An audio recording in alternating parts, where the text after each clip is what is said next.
Hey guys, James Riley from Goliath Historical Fencing Academy, back with another one. This time, another interview, um, another HEMA spotlight, and I'm really excited about this one because I get to interview my good friend, Greg Mele. How do you say your name? I think you've told me like Melee, melee. Mele.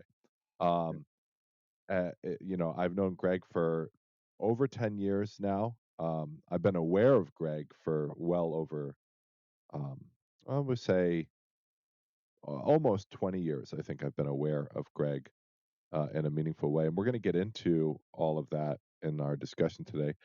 One of the things that I wanted to talk about with this series, this HEMA Spotlight series, is diving into the depths of our shared history. And by our, what I mean is the movement of historical fencing, such as it is, whatever that means to you. So, for a lot of people, historical fencing means uh, It it means direct engagement with sources, historical texts. Some people, it means just fencing with historical weapons, weapons that were in use in the medieval period up in the Renaissance period. But there is a movement of people who regard themselves as historical fencers, more than just LARPers, which is its own movement, um, or fencers. Um, and Greg has been a part of that movement for a long time, much longer than I have actually.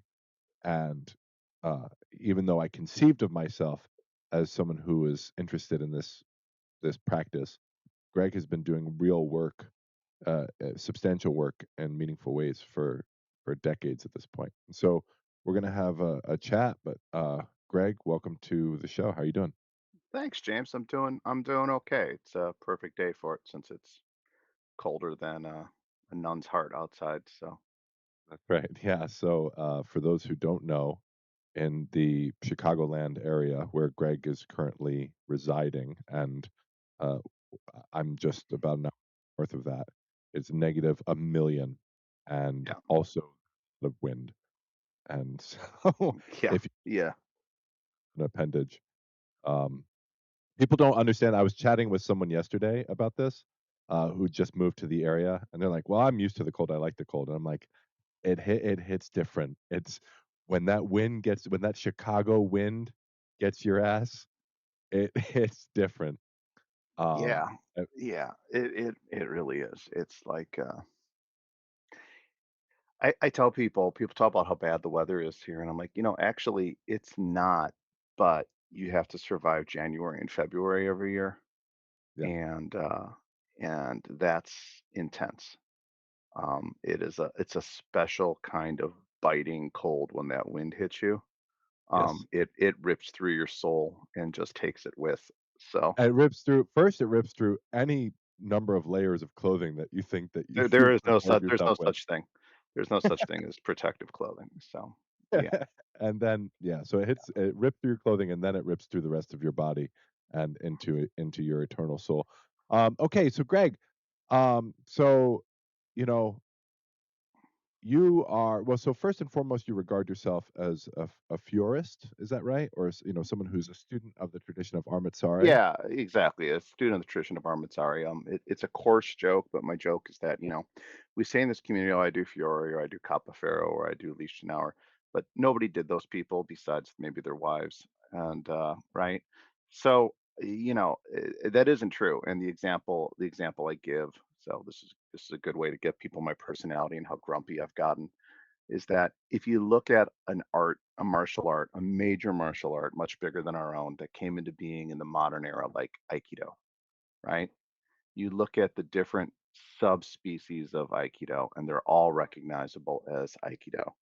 And Mhm. yet, you look at the different senior students of Osensei who created those, and they're all different. They have differences in how they move. They have differences in how big the kata are, how small they are, how they're organized, all based on when did that student break off from him, or what did they want to emphasize? What was the purpose of their own creating a sub tradition? So, the reminder there is that even in living traditions, um, we see that within a generation, we see differences. So the idea that any of us could be reconstructing from text and be doing exactly what that human being did is just not true. So my point is that is that it's a form of shorthand we use, and there's nothing wrong with it. I do Meyer, I do Fiore, but we don't really. What we do is, you do a form of late, late German, late Renaissance German martial arts as as understood through the writings of Meyer. I do Armazzari as understood through the writings of Fiore and Body. Um, and it's just one of these conceits we have in the community because it makes everybody, I think, feel a little extra special to have their text, but Mhm. they're kidding themselves. So we study traditions, and the tradition I basically have devoted my life to is Armazzari. Right, right.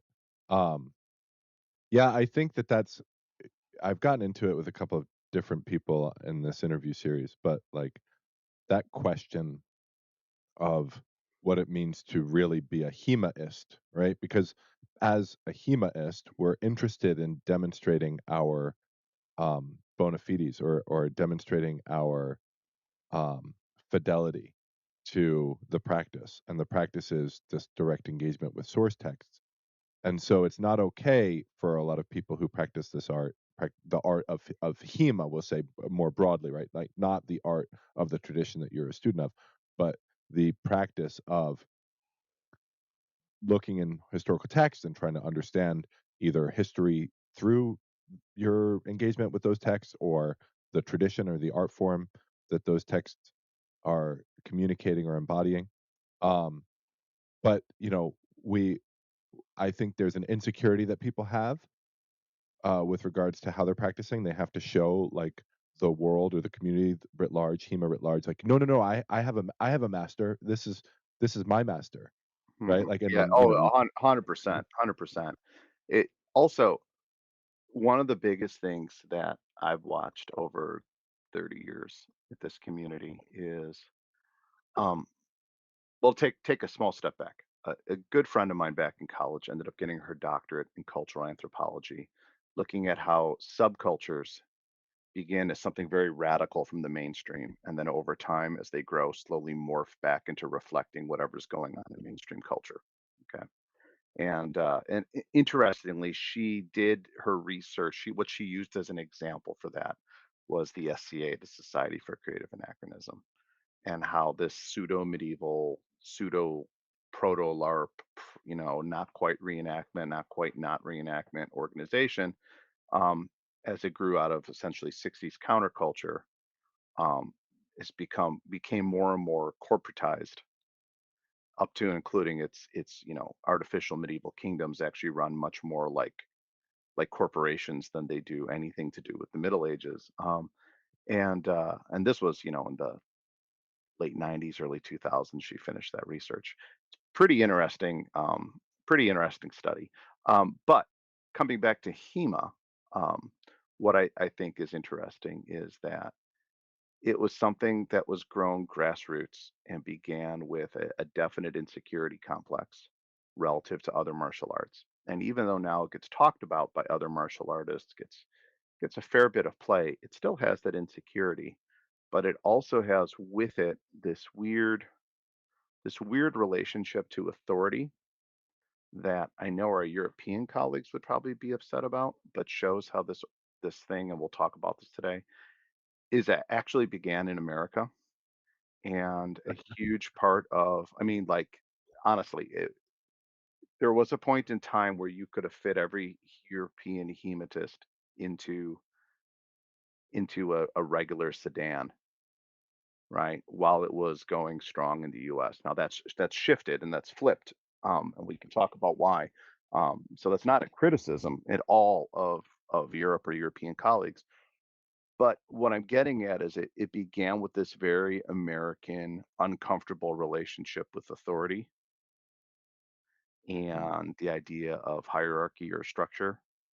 Um, and then as it moved into Europe, where things where depending on the country, you may have ministries that dictate if how you organize clubs, everything, right? It's totally alien to you and I, but it is. Right, but also but those administrations have, history that extends far back into, Correct, whether correct. or not in their current form, Right, uh and it's just that it's a complete it is a different culture. But so a lot of kind of what grew out of then those people and their own relationships to their culture and how they handled those things.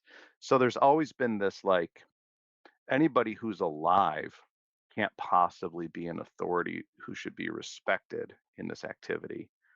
Like your opinion is just as good as my opinion, and our opinions are no better than some dude who's been doing this for 6 months and has a Facebook account. Um, Mhm, but these texts are sacred and holy writ, that should be studied and pored over and revered far more religiously than the most devout, young earth evangelical would handle the Old Testament. It's just a weird set of contradictions, but it's baked into when this stuff came about, which was in the 90s into the 2000s, into the first time that Europe and the United States ended up being at political loggerheads. Um, mm, and with current events right now, we'll see how that plays out in the future. But my point is that a lot of what happens in HEMA internally really reflects what's happening externally in cultural politics, as much as mhm, we try to pretend it doesn't. And has a yeah, lot less to do with these actual manuals than just our society at large. So, mm. all right, that was rant So number one. Sorry. no, I'm gonna encourage as many of those as I can get out of you. So, you like you said, the movement in its current iteration, um, basically begins, in at least a kind of a proto form in the '90s. There were actually probably, everything up from, well, I mean, how far back do you wanna go? We could talk about the '60s and the SCA and the way that the SCA influenced this sort of 100%. thing. Yeah, 100%. As someone who was a member for 15 years and picked up all kinds of little marshmallow bunnies in that organization, um, and then left it behind. I can give you my issues with the SCA, but the truth is that it was a SCA members, not the SCA itself. As an organization, it's been very late to embrace any of this stuff and try to make it fit into what they do. But SCA members in the United States were some of the driving factors in and forces in getting this stuff going. And I'm gonna, you know, I mean, if you don't mind, I'll just get into who those proto people were, and Please. and then you can ask questions. Really, I'm going to give you, like, yeah, we could talk about, for example, the stage combat community was a huge, well, I shouldn't say huge, but was a kind of flickering flame maintainer after the death of kind of the first proto HEMA of the 19th century, right? You had guys in the Czech Republic who were doing that, and that takes you to people like Peter Koza, um, who has many students who are and teachers who are active right now in Central Europe come out of that. But I believe he was tied to Eduard Wagner or Wagner, who a lot of us know from the books on arms and armor that he wrote that were translated into English. But he also was um, kind of a father of stage combat and reenactment combat in the Czech Republic, and you'll see the use of Talhofer and other fencing books in that era. I mean, that's now we're talking the 1950s, right? Um, but for what we really mean, for what the people who started stuff that gelled into HEMA, um, you know, I'm going to give you three people, and they really are the late Patri Pugliese out of Boston, Mhm, um, Bill Wilson out of Arizona, and Steve Hick in Virginia. mhm, And those three people were really responsible, um, for a lot of the early knowledge in different ways. Pottery was, if I'm remembering correctly, his real emphasis was 18th, 19th century dance, but he was also an SCA rapier fencer whose mother, this is the part I may be remembering wrong, had been a fencing coach or a fencing master. Mhm. Um, and so Pottery was the person who began getting these old fencing books and making photocopies of them that he offered for sale at cost. So if you remember, things like the old Arma, then called Haka page, with a lot of those very bad scans from photocopies up there, a Mhm. lot of that came from Patry. Yeah, Um, I've never obtained one of these sort of mythical almost binders, yeah. um, but I've talked to dozens and dozens of people over the years who reference these sort of binder collections, and they were a pan-European Oh, thing, and they were 100%, terrible, 100, yeah, 100% because they had to be, right? And so, yeah, and actually the next time you're at the studio, I can show you some of those binders. Um, let's go. so so he was so he started putting those collections together probably in the 1980s. Okay. So I mean we're talking really early. Um, and a lot of Right, the like, people, so we were talking up until now, we're talking, like, we might even call them the primordial sort of HEMAists. yeah, exactly. In fact, here's an example. In the 1970s in New York City, there was a group called the League of Gentlemen Swordsmen or something like that. Steve Hick belonged to it. Ray Martinez belonged to it. This is when he was training with Frederick Rhodes, right? Um, and Rhodes, who was teaching what looks to have been, besides classical fencing, some of the historical fencing reconstructions that went on to become in France, they call it scream fantastique. Um, and and Steve and Ray were both training with Rhodes. Steve, I think, was also in the SCA by that point. Um, there was a group of guys in the 70s in New York City who were trying to reconstruct, um, rapier fencing and silver and all that kind of like late 16th century or 17th century stuff. And it lasted for, a few years before falling apart. I love the name because it totally sounds like something out of a comic book. But um, yeah, so this is like primordial, right? It's like primordial soup. And then in the 80s, Patry starts putting his late 80s, he starts putting these manuscripts out. And fencing masters like Ray Martinez and Adam Crown in in Ithaca, New York, are doing some stuff and they're kind of working with it, but it's very much contained to their cells. They don't A lot of these guys don't get along. You see some There's a couple of stage combat guys who were also part of like the Ren Fair jousting circuit, like Richard Alvarez in Texas, who were doing some stuff with this, but usually in kind of a stage combat or performance way, to my understanding. There were people dabbling with this stuff and using Patry's books in the Renaissance pleasure fairs in California. One of those people is the recently passed Dr. Bill Ernohazy. We'll talk about him later. Um, and so there was some stuff, mostly rapier focused, I believe, or small sword. But so anyway, so Patry really got that going and was also one of the early people pushing for and developing rapier fencing in the SCA. Um, Steve Hick was really interested in the medieval side of things. Anything pretty much past like the mid 16th century was not his jam. And so he was the one who really started looking at a lot of this medieval stuff and also began what we affectionately in the 90s called the grubbers. These were the manuscript collectors, right? And getting old microfilms from libraries. I mean, you've got microfiche. What the hell do I do with this? And because that's what they would send you.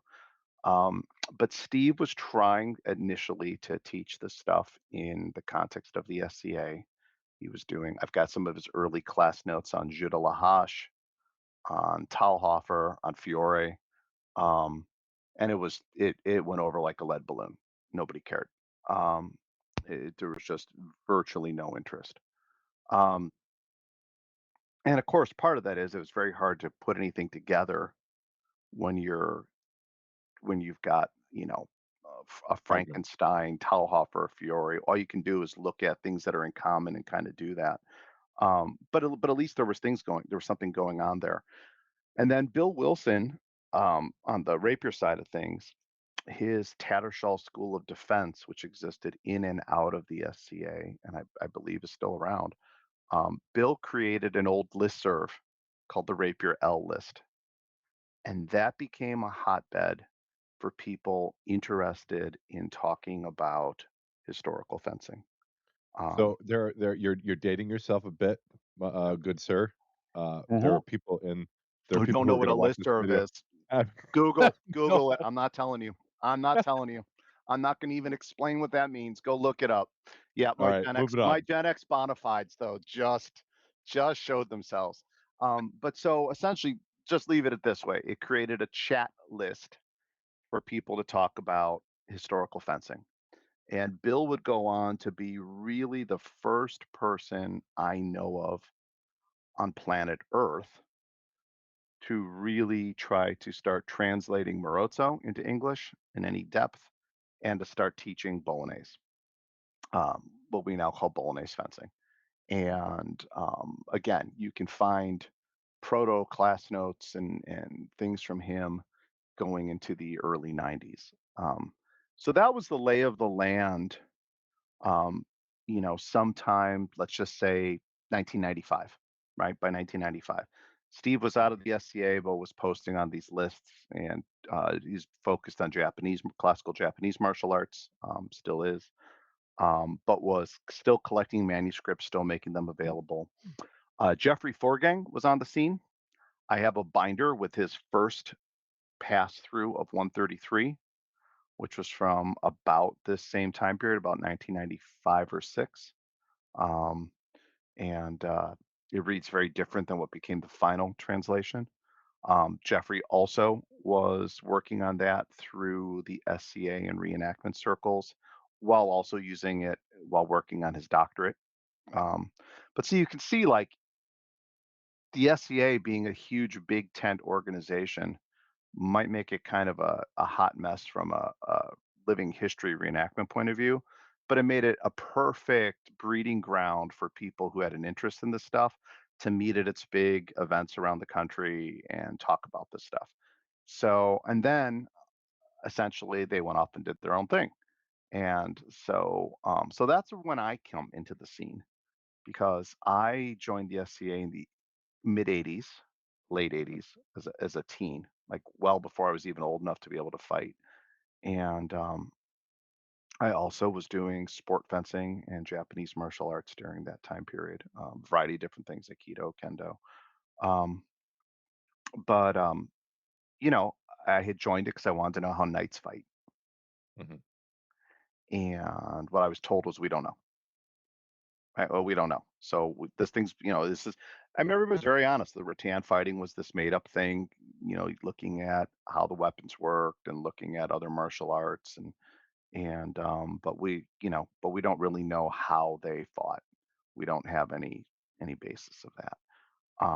So that was what I was told when I eventually went off to the University of Illinois at Urbana-Champaign. Um, and then my involvement in all of this came um, because I screwed up my major and suddenly found myself having to stick around for an extra fall semester for my double major. And because that's when the class was offered. So I had this like very light final class load and a lot of downtime and like the third largest research library. And somebody, I don't even remember who now in the SCA, gave me this tiny little black spiral that was an edition of Silver that had been made and presented to this well-known SCA fighter. and it was the Elizabethan version, so it was in, it was not corrected like Steve Hicks modernized English. So it was just as hard to read as anything in Elizabethan English is. I was like, "The hell is this?" Um, and but it was paradoxes. It was just paradoxes, not brief instructions. But I was like, "Oh, that's really cool." So I was like, "I wonder if there's an actual like if anyone ever published like a real version of this." So I went and looked it up in the library and I found Matthey's 1899 edition, which has brief instructions and paradoxes. And I in the undergrad stacks, and I went in to get it. It had not been checked out since 1928 or something like that. Yeah, right? So hadn't gotten a lot of attention. So I checked it out and promptly went and photocopied the whole thing. And then I found Castle, with a copy of Castle, and started reading that and started making notes. And I realized that my library, the university library in the rare book room had a copy of Degrassi and a copy of Capoferro and a bunch of things, um, and some things in German, French, and Italian. Well, the only language that I could read out of any of those was Italian, and not well, but I remembered I kind of spoke it like a 3-year-old, because my family's Italian, and so I started looking at those and started making notes, and I found out that Turner and Soper, these stage combat guys, had done this analysis of Saviolo, Silver, and Degrassi for the stage called Three Elizabethan Fencing Masters. And so I started building this little proto library, and Quick I, question while we're yeah, while we're talking about yeah, this. So, you gave us a background on what was going on before you sort of entered into the fray. yeah. How aware were you and how to what degree did it None, influence none. right? I didn't know any of this existed, and that's exactly where I was going to go. Is so what finally happened was I found Patry's website and started ordering some of these books. So now I know about Patry, right? Because Mhm, remember, even though we were both in the SCA, I'm in Illinois and he's in Boston, and I'm interested in medieval combat, and he's doing like late rapier combat. So we had no reason to ever cross paths, mhm, until I found that website, because I'm just looking up names in Castle, right, and like doing like early web searches. And so, um, what eventually happened was that a friend of mine in Milwaukee, um, uh, David, um, he was like, "Oh, you should talk to my old teacher in the SCA, Steve Hick, because Steve was doing all kinds of stuff with this out there." And he put me in touch with Steve. And Steve said, "Hey, uh, I can send you some stuff," which he did, including an early translation of the Pisani Dossi manuscript. That was now this is 1993, by the way. An early version of the Pisani Dossi manuscript that was being used by the guys at the Royal Armories, right? So John Waller and those folks. Um, he sent me, gosh, I don't remember what all, but some of it was on microfiche. It was like, "Oh, I can tell you how to get a microfilm." And but he did send me some other things. He sent me all of his Jus de la Hache notes, and so I and a couple of buddies kind of started working on trying to put this stuff together. So there was, we were doing some work as best we could with Fiore. We were working with Silver and Degrassi mostly, and then Steve was like, "Oh, there's this also. There's this new website that came out called the Historical Armed Combat Association." hmm. Right? And so, look, man, as much as it John Clements is what John Clements is, but, he is who You he know, is. I don't know if you caught, or if you're even aware of the interview I did with Kevin Maurer. I did a couple of weeks ago. We posted it, I haven't had a chance to and see it yet. I haven't had a I actually really wanted to, because Kevin should have a whole bunch of stories too. yeah, right. Well, right, exactly. Yeah. And the fact is, uh, there are people in and out of this movement, that are, regardless of what their standing is now, or regardless of how you might characterize them as humans or whatever, their names are part of the story. And John's is a major one. John's is a major one, and, look, is filled with, villains, mad prophets, and visionaries, right? And I'll let people decide which one John is, but or if he was a bit of all 3, um, which in a way I would say he was. I mean, we're certainly he certainly has nothing good to say about me, um, I, but credit where credit's due. That forum and that resource, this is before, by the way, either of his books came out, became a major networking. And that is frankly how a lot of that, for example, is how I met Terry Brown. I had Terry's book by this point, English Martial Arts. Um, that is how I met Rob Lovett of the Exiles.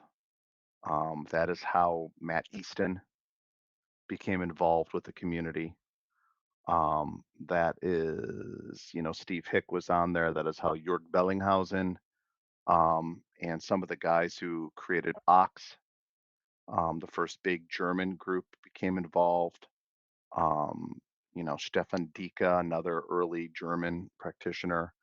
Um, that is how a number of the early Swedes that eventually would go on to create, the Gothenburg School. That's how they met people too. Um, that is how Matt Gallus got re-engaged after, Matt had been doing his own research and work and published a few articles for Christoph Amberger's journal called Hammerter's Forum, which was an actual print journal that you had to get. mhm, Christoph's another guy that nobody talks about anymore, but they should. And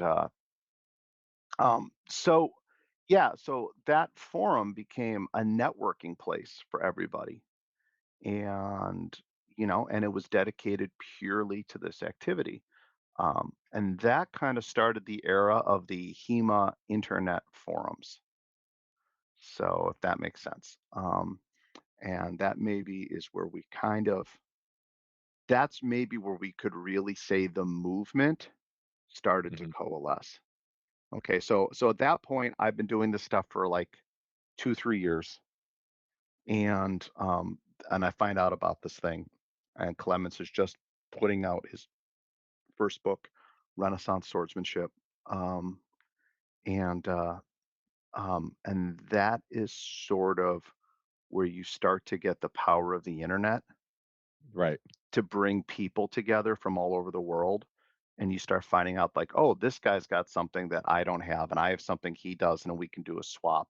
And then those people aren't just talking on forums, but they also start talking in private, or, you start making long distance phone Well, calls. And and people start having real opinions, oh, yeah, right? Because yes, right, because the thing is, like, yes, you're doing work and you're acquainted with the material, but it's really hard to be sure about anything when there is no movement. correct, You know what correct, correct, exactly. And, and indeed, this is where, um, if I can I realize he's a close friend, very close friend. But if I can be honest, the the Haka Forum, then now the Arma Forum, is also what brings what I would argue is one of the most important players in the evolution of the whole community onto the stage, which is Christian Tobler. Um, and um, because he finds it like everybody else does, and like lots of other people, he's doing his own things. And he's like, "Oh crap, there's actually this historical thing." And and there was an attempt to translate Ringek. Jörg Bellinghausen had done a big chunk of it, like the first, like, I don't know, maybe 20% of it, and it just was languishing on the Hackaform. And Jörg was just bogged down with professional obligations, and he just couldn't get back to it. And Christian decides Well, screw it. I'm just going to translate it. Um, and that is, of course, what leads to the book Secrets of German Medieval Swordsmanship. Right. And that starts the whole next chapter. Um, so, yep. I'm glad you brought up Christian. I expected to hear his name. Um, you know, for me, as a student of what would be what would eventually be regarded as the German tradition, but really what I kind of think of as the Kunstfestens of Johannes Liechtenauer. Yep. Um, And I'd say that's correct. Christian was a seminal figure, not just in the way that that sort of that art came to life, as its own thing in the midst of all of what's going on, but also just like that was the first book I ever got, right? Hmm. It wasn't Secrets because Secrets wasn't available yet, or like it had been published and then fallen out of print, and Yeah. you could spend a lot of money to get it.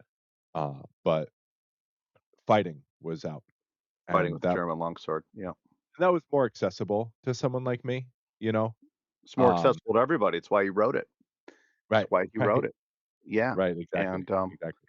right, but, at this point where we're at, yeah, we're not even into the how-to books yet, but that certainly is a thing.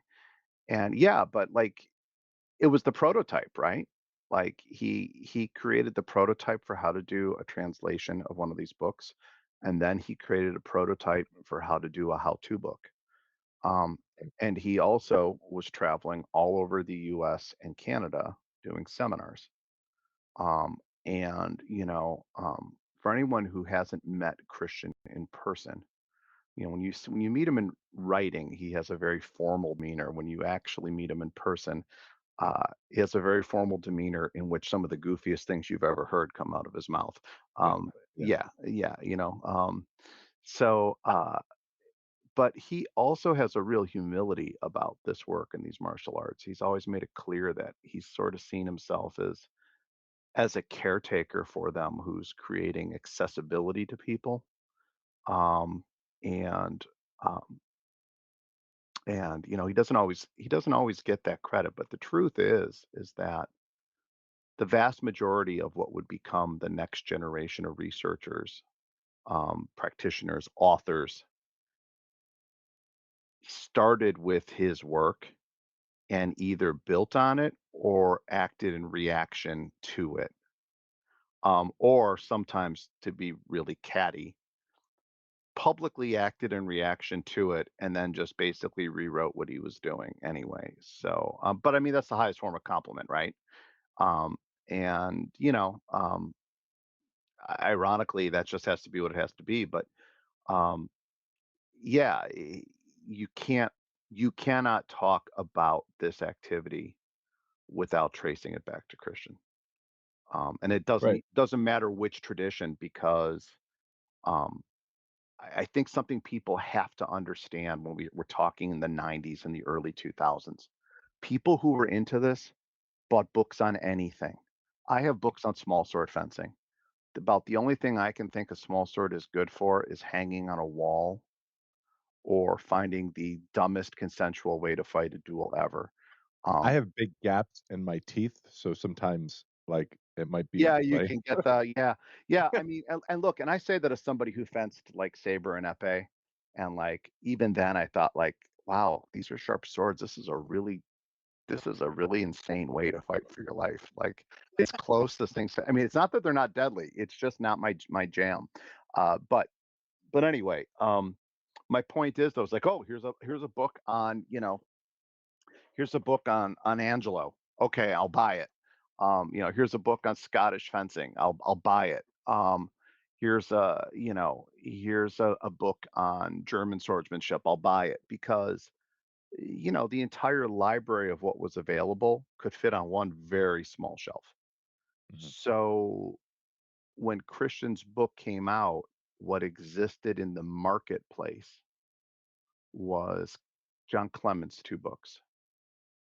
And Which was, yeah, which right there, just demonstrates sort of the distinctiveness of the approach, right? And the stark contrast between what he and and Christian Tolber were doing, John Clements and Christian Tolber, Yep. right? Which is like, we're trying to understand swordsmanship, we're trying to understand a tradition. Correct.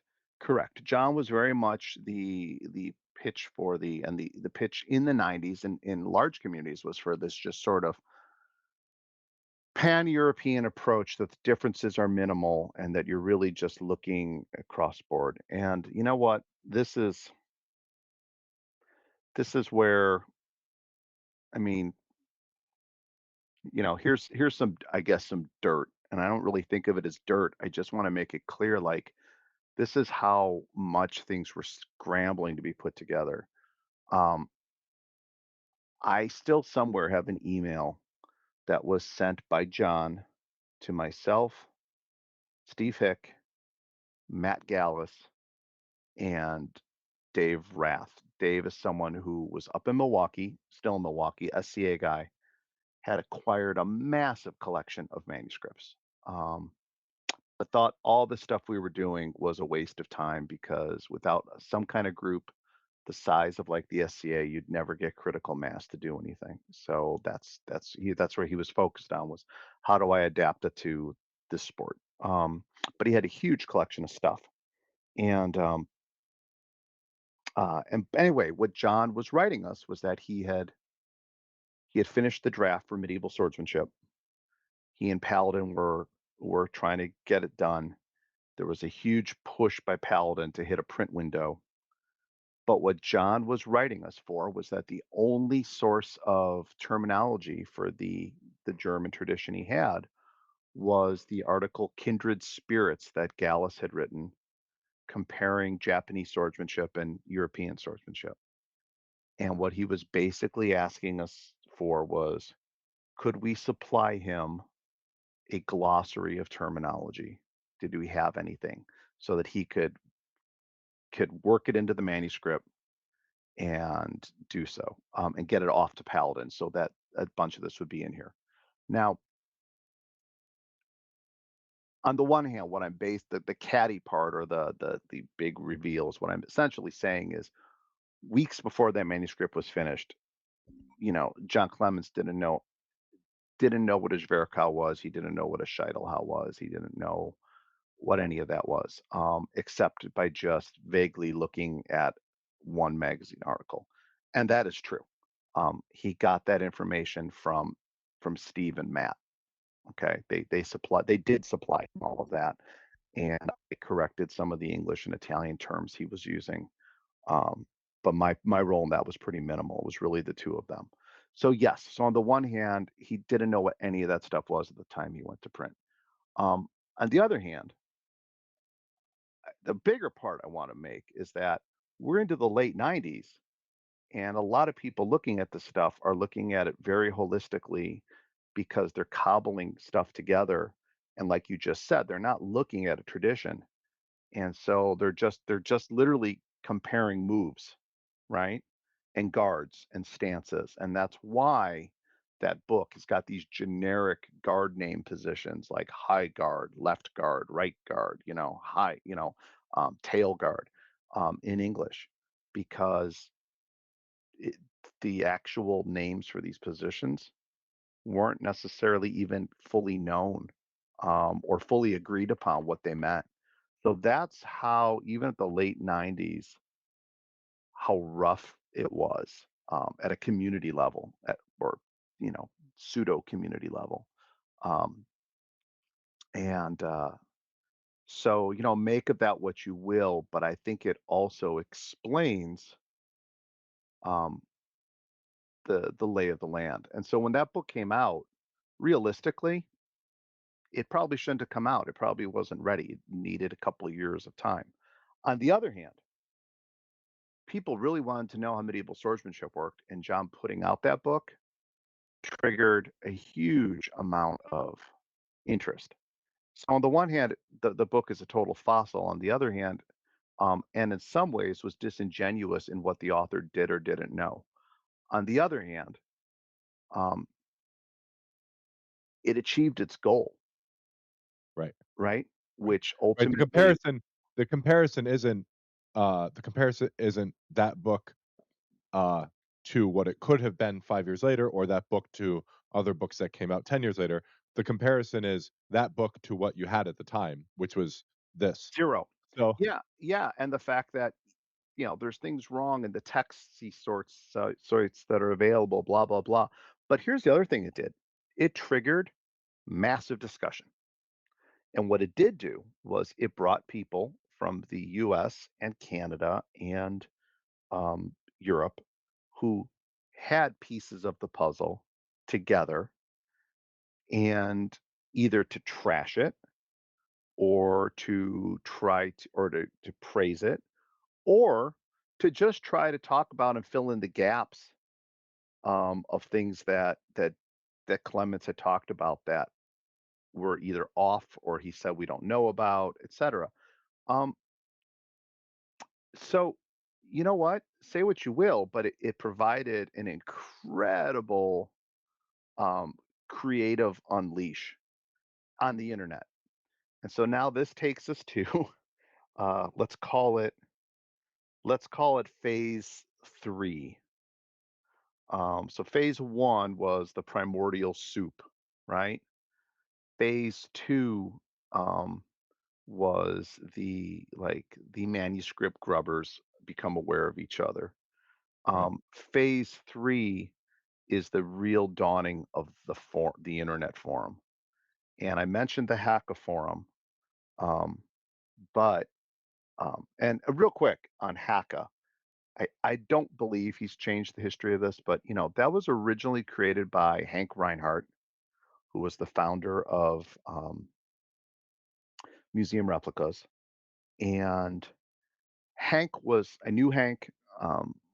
Hank was a character. He was like you can picture what like a Texas, oil wildcatter must have been like. Um, that was probably, that's probably what Hank would have been, 80 years earlier. Um, Hank wasn't particularly interested in manuscripts or any of that. Hank was interested in fighting. Hank was mm, interested in get good copies of these weapons and like try shit out and see what works. He was really mostly interested in Vikings and Viking Age stuff and early medieval stuff, but he would dabble in everything. Um, but Hank was the one who basically he'd created that thing in the 80s and went no place, and he passed it off to John and told him do what you can with it.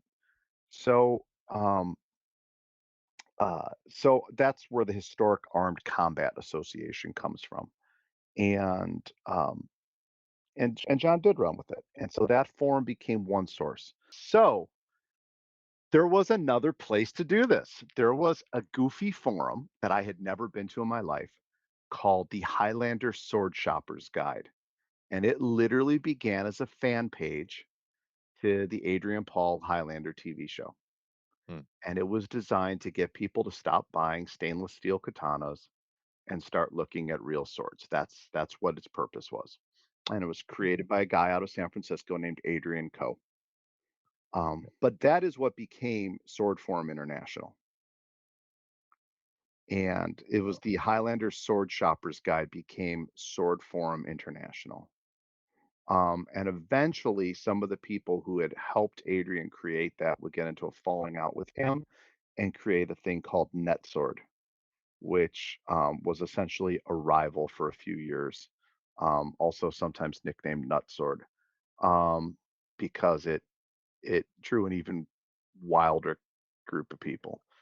But so Sword Form would attempt to become. I mean, if we want to go into the Sword Form days, we could, but Sword Form would really be the heart and the center of the forum era because much like I said, that in some ways Christian Tobler's work existed, became important to exist in a way that you were either building on it or refuting it. mhm, Um, Sword Forum inadvertently would become the exact same thing. Um, it would become the exact same thing and would lead to the creation of the of HEMA and a bunch of other things because it would also come into its own right just a few years before 9/11. Mhm. and the post 9/11 politics would change things quite a bit. So, So, and then there's also I don't wanna lose because, we've got plenty to talk about, but, thinking of another form that comes to mind, and for me, this is all kind of right before I was getting involved with things, but I remember, as I'm trying to go through as much material as I can, I'm kind of sniffing my way through the archives of these forums, and I remember, Matt Easton's forum, right? So you had the Fury Schola Delirium, Gladiatoria form. right, That's um so that didn't exist yet because Matt was still a member of the Exiles. oh, I see. Schola Gladiatoria, uh, through Exiles after he and Rob Lovett parted ways. Do me a favor, say that all one more time, your Yeah, audio yeah, broke up. So Schola Gladiatoria was created by Matt Easton after he left the Exiles. He and Rob parted ways, um, and, he created the Schola Gladiatoria and then created the Schola board, um, and, this is obviously years before Matt, became a YouTube personality and made that the focus, kind of the focus of what he does. Um, but remember when I talked about authority and structure and all that? Um, the Schola Gladiatoria was an example of that. It was almost a refutation of everything that was going on at the time in the idea of like, we're going to have these chapters, but we don't have a set curriculum and people can do what they want. And it's really just a body to bring together people who want to do this stuff, um, in a more like a club format.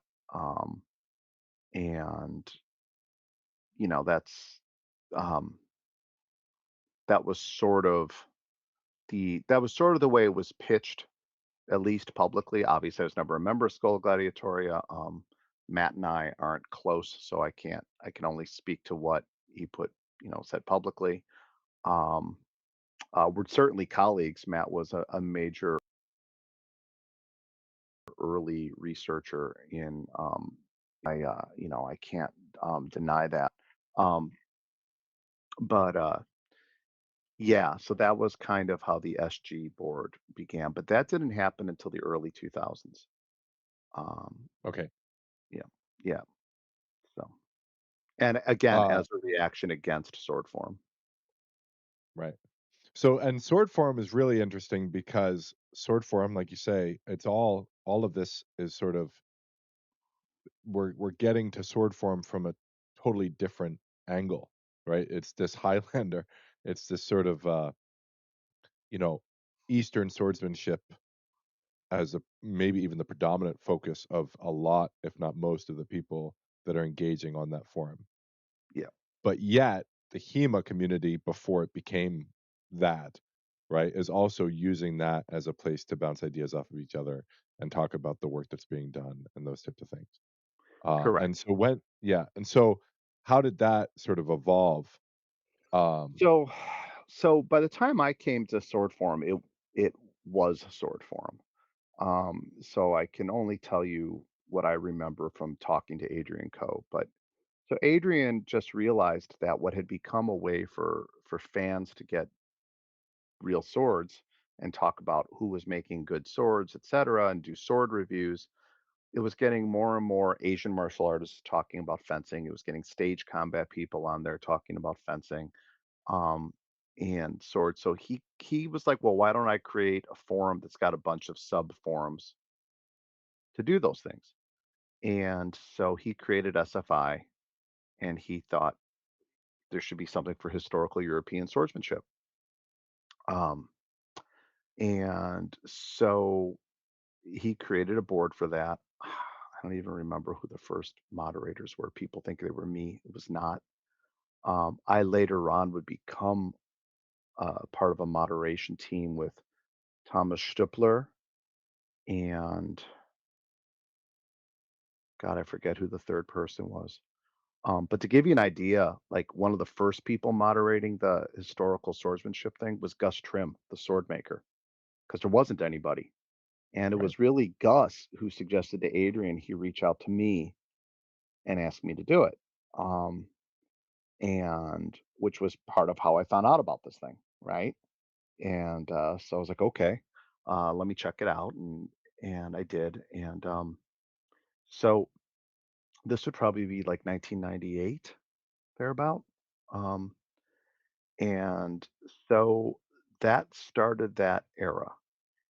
And it was interesting because a lot of the people who were also on the Hacka board or the Rapier L list, and of course, things like listservs were starting to die out in favor of forums, migrated over there and started talking. Um, for a while, a number of Hacka members also were posting there.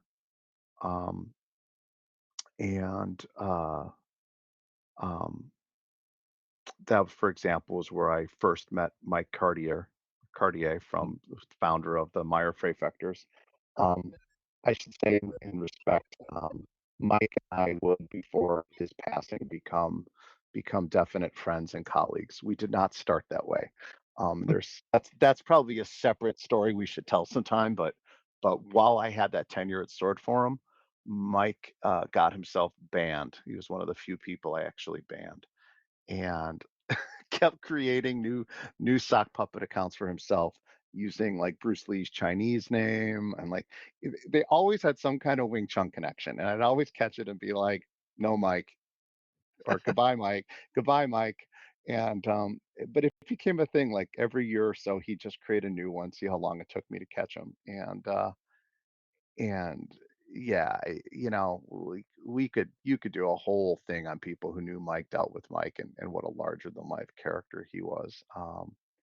But yeah, so that was, the forums were kind of they were kind of Wild West. I mean, you had to moderate them constantly. At least they could be moderated. They were far less ephemeral than Facebook and that sort of thing is, because the archival purposes of or archival quality of them was much better. It was much easier to do a Mhm. search and to find things. So they were very useful in that sense. But Right, that was where in a way that has not been like, we have no, oh lost no, that. we actually our technology has not made us better in terms of for this community having a way that you can search old research and find what people are discussing. It's modern social media is far more ephemeral than the forums And were. just as you're saying that, I'm getting sick to my stomach. Like, I'm Yeah, legitimately sick to my stomach yeah, yeah. thinking about how we've treated work that's being done. Like, even work that's being done right now that we regard as being important, in 6 months, it's gonna disappear from the face of the earth. Correct, correct. Whereas before Sword Forum went down, you could literally go in there and do a search and find posts from 2002 Yeah. and discussions. You could find I don't know how many discussions on what is a Zwerchau, Mm. right? Or what is the first crossing at Jogo Largo in Armazari. Um, and so a lot of really important discussions were held there. A lot of ludicrous discussions were held there. Um, but it also became a place to review events. You know, Which the actually gets us into the next part of our discussion, right? So, at some point, you guys are adult enough and have enough resources to put together so physical. right. So Sword Forum take and the Hacka forum take us right to WMAW. It can't exist without them, and it can't exist without them for two reasons. The Hacka had a friend finder page, and on that friend finder page in late 98, a guy named Mark Rector in Chicago says, "Hey, so I've got two buddies. We've been doing rapier fencing, looking at Capoferro and some other stuff down by the lake. Um, but I've got some leads with the Chicago Park District. Is there anybody interested in training?" And I saw it and replied and said, "Hey, I've got two friends, and we've been doing some stuff with George Silver and Degrassi, and kind of cobbling together some medieval stuff from this guy Fiore and Talhofer. How about if we meet up?" And by dumb luck, the Chicago Park District's largest indoor space is a place called Pulaski Park Auditorium. And the neighborhood it's in, the Ukrainian village, was going through a lot of changes and kind of gentrification at that time. And the park district was being underutilized. And we had a park manager who knew that, like, if you don't use space and fill it, you lose resources from your budget. Mm. So he basically told us, I will give you a free training space if you make your classes open to the public, free and open to the public. So essentially, we had a free space if we wanted to recruit for free. Okay. So we met on January 2nd, 1999, and that was the creation of what would become the Chicago Swordplay Guild, who of course is the host of WMAW. Um, and through the Hackaboard, I became friends with Pete Kautz in Ithaca, New York, who runs a group called, it's really a group. It's really Pete and his students called Alliance Martial Arts, and Dwight McLemore. Colonel Dwight McLemore, who's also passed now, was about 25 years older than Pete and I, and maybe a little bit less. Um, but he was out in the DC area. He just retired from the army and had opened a, a dojo where he was teaching gumdo and Bowie knife and a variety of things called the School of Two Swords. And that which still survives through Steve Huff and some of those guys. And that's probably another conversation, is how that whole line kind of what leads to eventually uh what the hell's the crazy event in Vegas every year? Combat Con, which Combat started Con. as Smack. Right, right. That grows out of a thing called ISMAC, which comes from Dwight, in part. So anyway, Pete, Dwight, and I were exchanging videos. We were exchanging videotapes, right? Because like you couldn't really record easily to DVD in the 90s, so but you could record to tape. So we'd record lessons and send them back and forth to each other for critique and idea exchange and drills. And Pete Kautz was the one who coined the term WMA, Mhm. Western Martial Arts.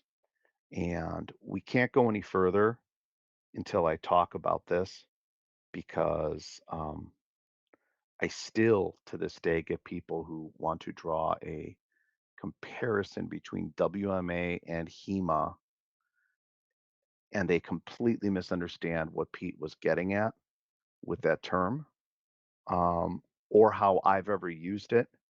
And I kind of feel like since I was there and they weren't, I get to say what the term actually means, not them.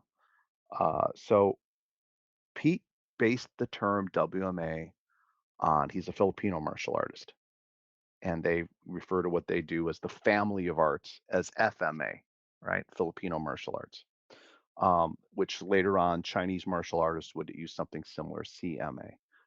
But what Pete was getting at was that there's an entire tradition of European and European diaspora martial arts that are distinct from AMA, which was really where FMA got its idea, Asian martial arts, right? So he was drawing a distinction between the Western world and the Eastern world, the Asian world, for an entire family of martial arts. And so Western martial arts includes, living, existing modern things like boxing and, Greco-Roman wrestling and freestyle wrestling, um, and modern fencing, right? Those are all Western martial arts. So are traditional European martial arts that never died out, like the various traditions of Italian, stick and knife fencing, or savate, or jogo de pau.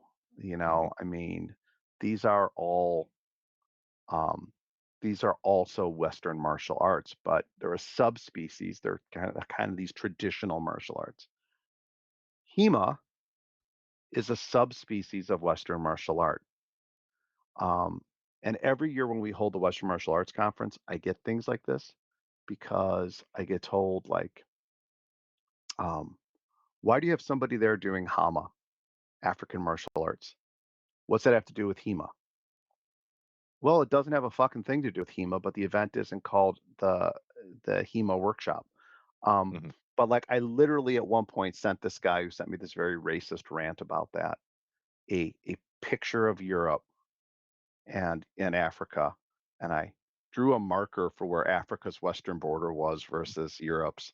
And I was like, you'll notice that Africa extends further west if that's what you're concerned about than Europe does.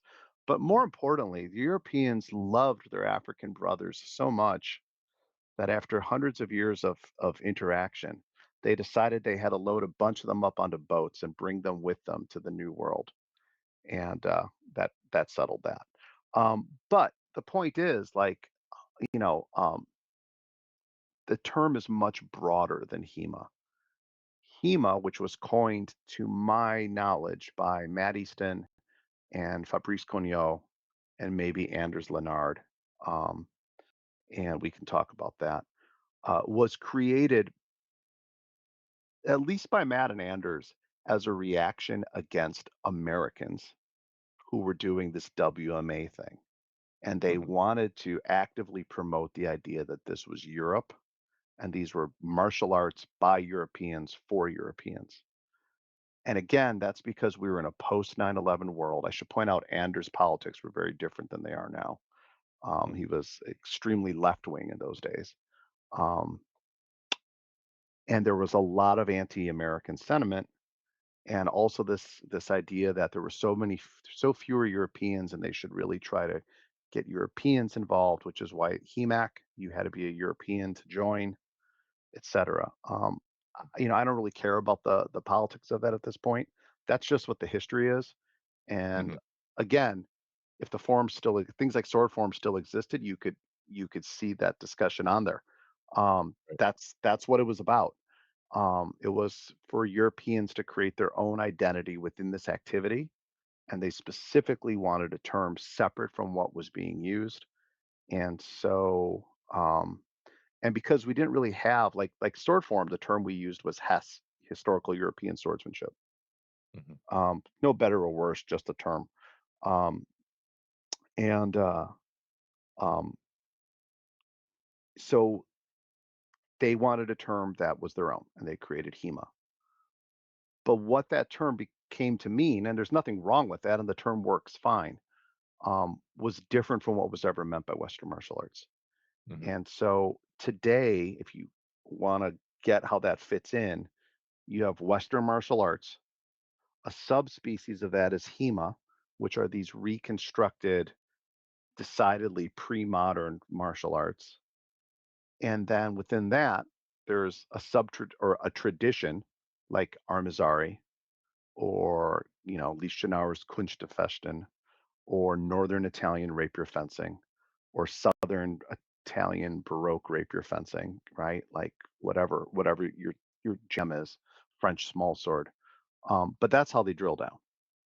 Mhm. And so that's how it was always meant. And again, um, Pete was the one who coined it. So that's what led to when we decided to try to get together.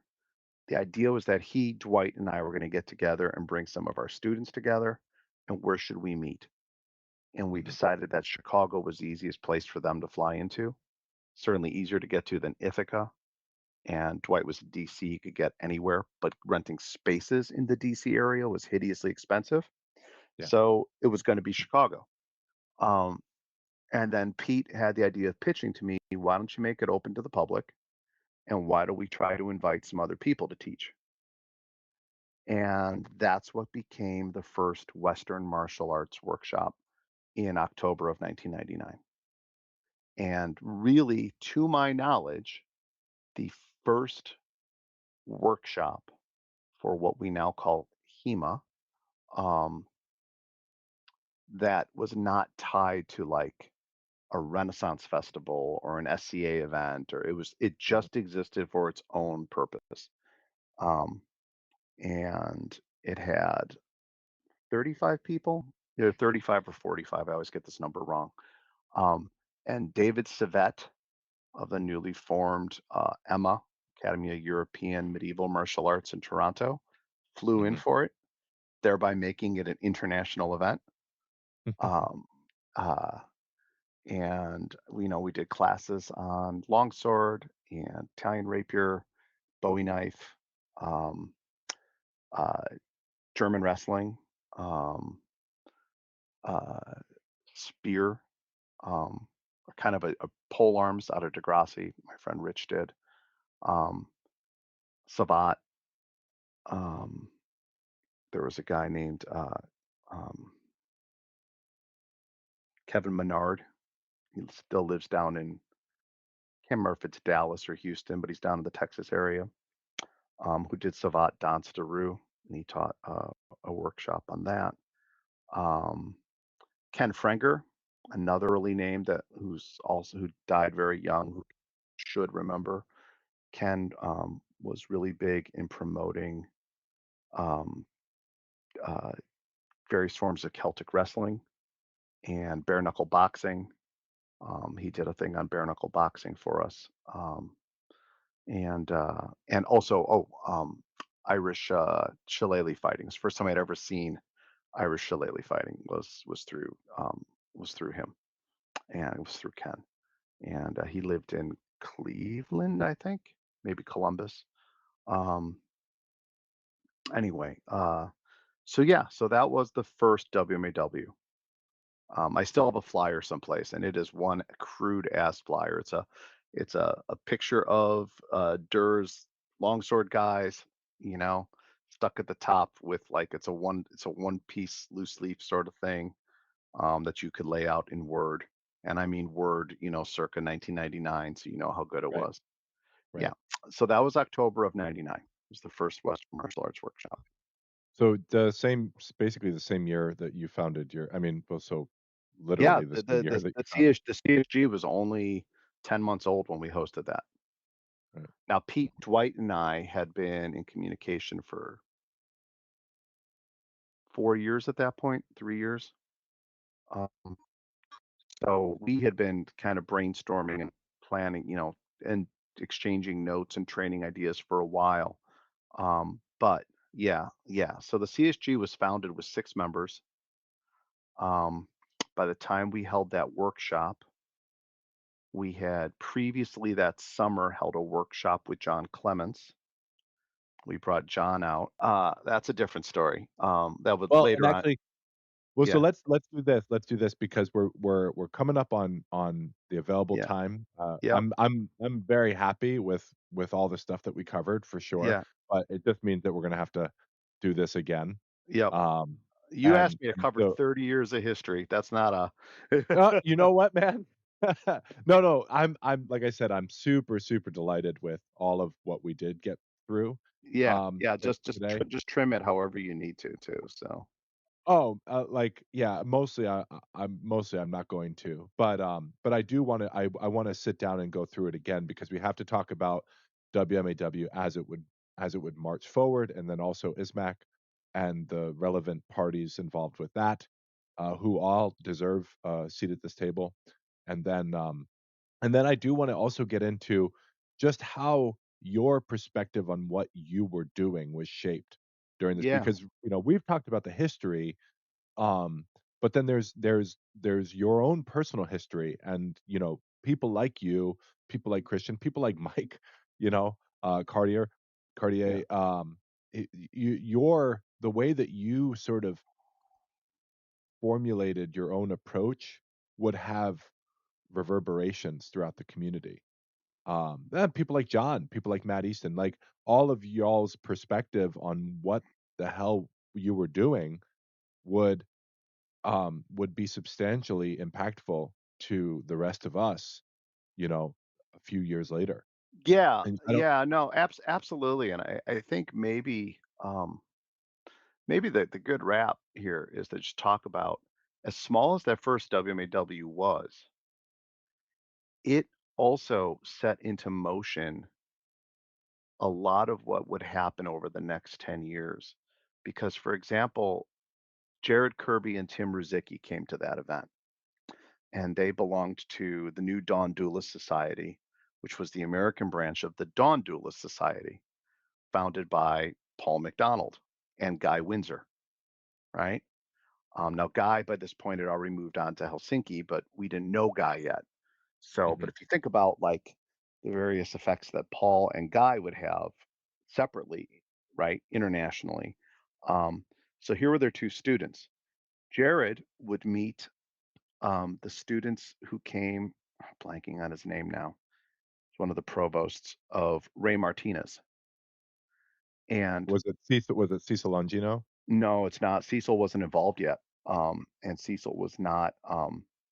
Cecil has his master's license, I believe, is Chris Ums, who lived in New York City. Chris came um, and as sort of a representative from the Martinezes, um, as sort of an olive branch to see what we were doing and to.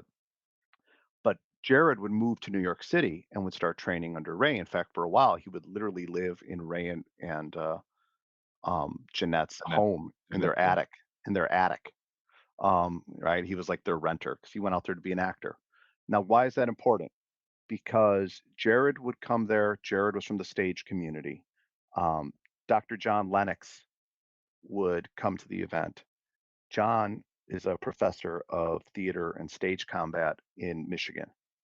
So Jared and John had a lot in common, and they would talk to Dwight about creating this what would become ISMAC Mhm. um, for the next year.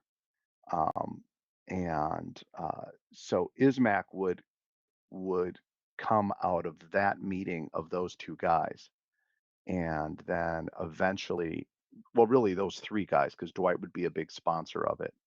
Um, and that would eventually grow and create Combat Con, right? But ISMAC was its own beast. Um, so also from this led to enough people. Christian Darcy came up to represent the Haka. In fact, he won the first tournament. Oh, that's another thing I should point out. This whole idea that like tournaments in America began with like Long Point.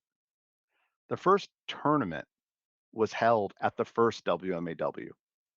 We Right. held a tournament. So the idea that they were somehow never part of what the early community was doing is ridiculous. It was held.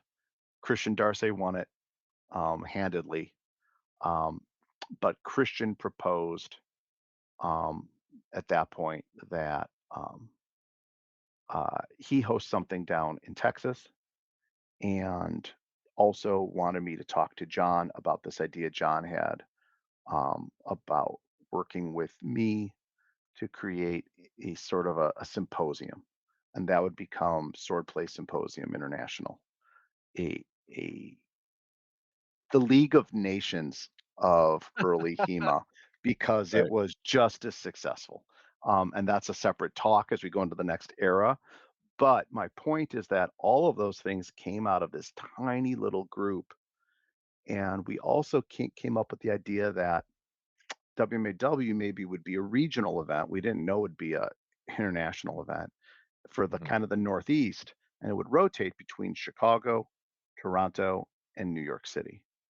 Mhm. Um, with Toronto hosting in 2000 and New York, and you're going to see the irony of this, hosting in 2001, Mhm. which they did, by the way, 1 month after WMAW. I mean, after 9/11, they held Yeah. that event. But the rotation would ultimately fail, but it did get those groups working together. So suddenly, I had this connection with this group in Toronto doing medieval armored stuff that I didn't even know Mhm. until then. And also, I was suddenly working with Ray and Jeanette Martinez um, in New York City. My point is that the forums led to the creation of WMAW. Yeah. WMAW led to the creation of a lot of different things, including another event um, and interaction. between groups, these kind of small groups that were growing up in the US. Yeah. And so that all was by the fall of '99. And you know, there was going to be a HEMA Y2K. We just didn't know it. Thanks very much, Greg. It was super awesome, and I'm looking forward to digging back into this with you. So Yeah. thanks, everybody. Yeah.